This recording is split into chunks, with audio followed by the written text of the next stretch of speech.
Hello दोस्तों, राधे राधे, जय श्री कृष्णा। दोस्तों, आज हम आप लोगों के लिए एक ऐसी गीत लेकर आए हैं जो मोनालिसा पर है, जो कुंभ मेला में वायरल हुई हैं। और कैसे कैसे वायरल हुई हैं, क्या क्या इनके साथ हो रहा है, आप लोग वीडियो के माध्यम से देखिए। और यह गीत आप लोगों को कैसी लगी, कमेंट में अपनी राय जरूर दीजिएगा।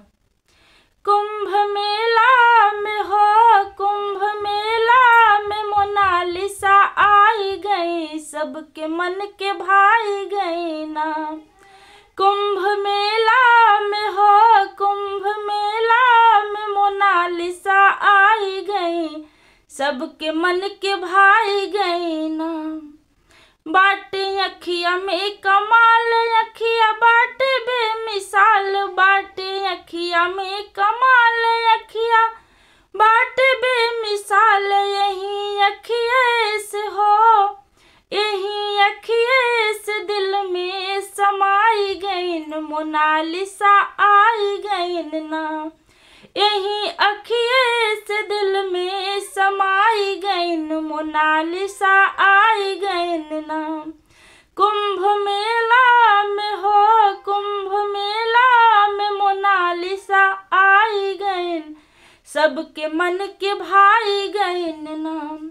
रात झोपड़ी में सोम, भोरे उठ उठ के रोम, रात झोपड़ी में सोम, भोरे उठ उठ के रोम। इतना लोग आम देखी घबराई गईन, सबके मन के भाई गईन ना।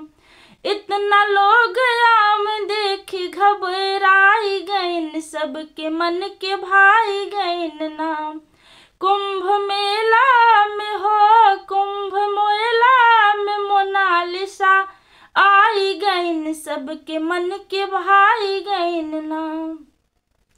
जनता करे परेशान, रील बनावे तमाम, जनता करे परेशान, रील बनावे तमाम। जियब मुश्किल भयल हो, जियल मुश्किल भयल, तो घबराई गईन, सबके मन के भाई गईन ना। जियल मुश्किल भयल, तो घबराई गईन, सबके मन के भाई गईन ना। कुंभ मेला में मोनालिसा आई गईन, सबके मन के भाई गईन ना।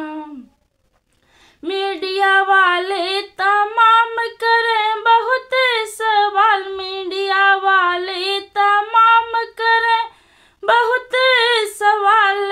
तो छुप छुप के हो, तो छुप छुप के अपने घरे आई गईन, सबके मन के भाई गईन ना।